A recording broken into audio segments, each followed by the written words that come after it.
la longue liste, probablement très méconnue, des méfaits du tabagisme sur l'utérus, le bébé et la personne en devenir qu'est ce bébé et qui, même une fois sorti de l'emprise tabagique de sa maman, va continuer quand même à en subir des conséquences dans sa vie de tous les jours.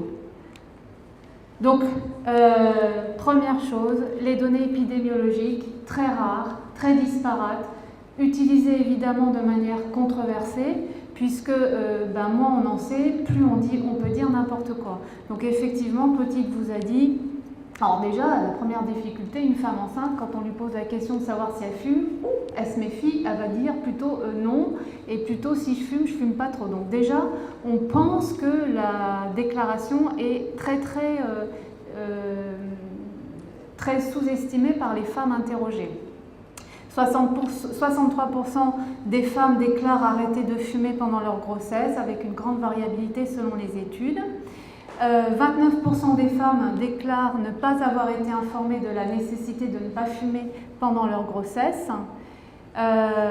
Point favorable, mais bon, c'est un peu du bon sens, les femmes qui arrêtent de fumer pendant la grossesse sont plutôt dans un environnement accompagnant favorable et notamment une personne qui pourrait être non-fumeur avec elle. D'une manière globale, on sait que sur la planète Terre, la moitié des enfants à naître est ou sera exposée à la fumée de tabac, ce qui moi me paraît peu personnellement. Moi, je pensais que c'était plutôt proche de 100% que de 50%, mais bon. Et donc 11% des fumeuses, 11% des femmes enceintes sont encore fumeuses au cours du dernier semestre. Donc quand j'ai mis US, c'est que c'est des données américaines. Les données que j'ai tirées sont extraites des recommandations HAS, tabagisme et femmes enceintes, que vous pouvez regarder sur le site HAS, la Haute Autorité de Santé. Donc qu'est-ce qu'il faut faire quand on a une femme susceptible d'être enceinte ou enceinte? C'est d'abord la première chose, c'est faire un repérage précoce, essayer d'y penser, poser la question, est-ce que vous fumez? On la posera d'autant plus facilement, comme Clotilde vous l'a déjà dit, si on est avec des facteurs de vulnérabilité, c'est-à-dire une femme qui est précarisée pour des raisons sociales, pour des raisons économiques, qui se retrouve dans un milieu où elle est stressée. Les femmes enceintes sont des femmes en général qui ont un environnement stressant, professionnel, personnel, social, affectif. Est-ce la cause, est-ce la conséquence? Est-ce que ça a vraiment un sens de se poser la question? Effectivement, ce sont des femmes qui sont plus souvent sujettes à présenter des dépressions, des troubles anxieux généralisés, avec des anxiétés qu'on peut repérer, souvent seules, Clotilde l'a souligné. Qui ne sont pas soutenus au niveau psycho-affectif. On les retrouve jeunes, ça aussi Clotilde l'avait noté. Et bien sûr, toujours poser la question des co-usages. Co-usages, ça n'existe pas, mais bon, vous avez compris, des co-usages, alcool, cannabis, en Nouvelle-Calédonie, cava, et dans les autres pays, héroïne, cocaïne, ecstasy et tout ce qui va avec. Voilà, donc fumer n'est pas joué, les malformations, les problèmes de complications de la grossesse, les grossesses extra-utérines, 35% des grossesses extra-utérines attribuables au tabac, les avortements spontanés, les morts fétales in utero, les hématomes rétroplacentaires, toutes ces choses-là, tout à fait réjouissantes, grâce à notre produit en vente libre et distribué partout. Augmentation des taux des malformations. Donc moi j'ai trouvé des études qui mettaient en évidence une augmentation surtout au niveau des fentes faciales et des craniosténoses, la prématurité, données américaines, 5 à 8% des enfants nés avant terme, attribuables au tabagisme in utero, le retard de croissance intra-utérin, je ne sais pas si ça... Non, ça se dit plus, d'accord, c'est has-been, ok. Donc moins 200 grammes en moyenne pour le même âge gestationnel, j'ai compris. Dans 18% des cas, si la femme a continué à fumer pendant toute la grossesse. Développement du périmètre crânien diminué, avec risque de développement anténatal cérébral insuffisant. Cela dit, il n'y a pas que la quantité des neurones qui compte, il y a aussi les développements, voilà. Le bien-être fœtal est extrêmement altéré, donc Clotilde a parlé de la physiopathologie, des mécanismes de tous ces produits chimiques inhalés pendant la consommation de cigarettes, altération des structures et des fonctions placentaires avec des hypoxies chroniques, Bon voilà, donc le bébé est-il heureux comme un poisson dans l'eau? On peut se poser la question. Les complications postnatales, parce que ça ne s'arrête pas là, évidemment. Donc, si le bébé est allaité, il aura moins de lait de moins bonne qualité, la durée de l'allaitement sera raccourcie. Il peut y avoir aussi des syndromes de manque, c'est-à-dire qu'une maman qui a beaucoup fumé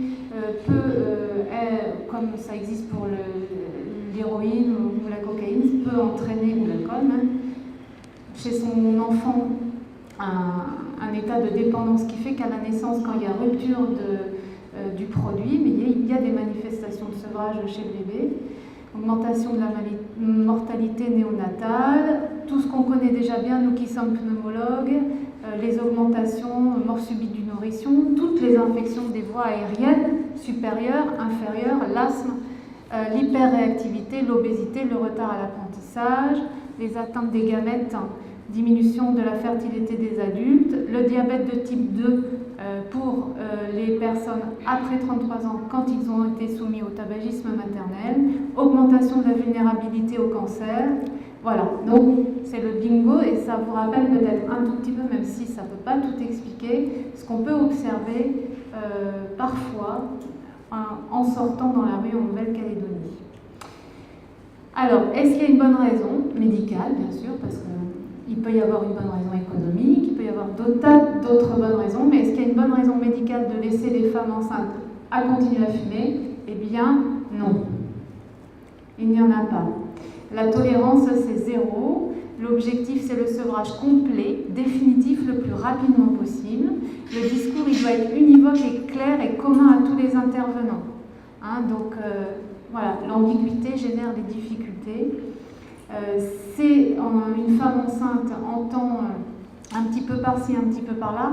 Il faut vraiment être très clair, même si c'est compliqué d'arrêter de fumer. C'est moins compliqué quand tout le monde dit la même chose que quand on peut négocier, trouver des gens qui aident à continuer à fumer, etc.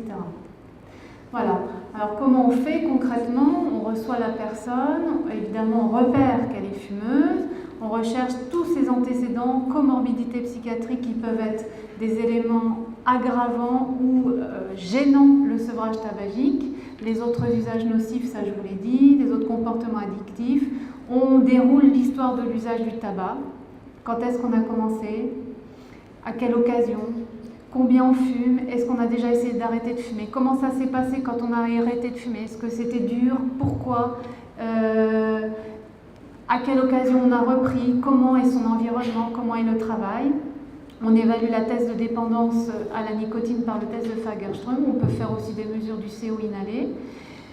Et puis, évidemment, l'objectif de ces prises en charge, ça sera de proposer à la femme enceinte des substituts nicotiniques, le cas échéant, le plus précocement et le plus systématiquement possible. Ça, s'il y a bien vraiment un message important, c'est qu'il faut patcher les femmes enceintes. C'est vraiment l'objectif. Il faut les femmes enceintes fumeuses, bien sûr. Donc, prise en charge, tout ce que vous pouvez utiliser comme outil pour aider la femme enceinte à arrêter de fumer, psychologue, tabacologue, addictologue, tout, et bien sûr vous, vous qui les voyez, vous devez y penser, vous devez les repérer et puis les aider à se débarrasser de ce fardeau. Voilà, comment on fait pour prescrire des substituts nicotiniques? Donc, les substituts nicotiniques chez la femme enceinte. Donc, les recommandations, évidemment, par définition, la femme enceinte ne fait pas l'objet d'études. On ne va pas faire des études en utilisant des produits pharmaceutiques chez les femmes enceintes. C'est très compliqué, en tous les cas, pour les traitements qui ne relèvent pas d'une pathologie materno-fœtale, bien sûr. Donc, par définition, les traitements substitutifs nicotiniques n'ont pas été vraiment testés sur des populations, femmes enceintes fumeuses, femmes enceintes non fumeuses, ça marche pas, les effets secondaires, les effets indésirables, etc. Néanmoins, les recommandations des personnes professionnelles qui s'occupent de femmes enceintes fumeuses estiment que le bénéfice à l'arrêt, même avec des substituts nicotiniques, dont on sait qu'il y aura un passage placentaire et mammaire pour l'allaitement, sont supérieurs au risque de laisser la personne continuer à fumer, et pour elle et pour son enfant à venir. Donc, on recommande la substitution nicotinique.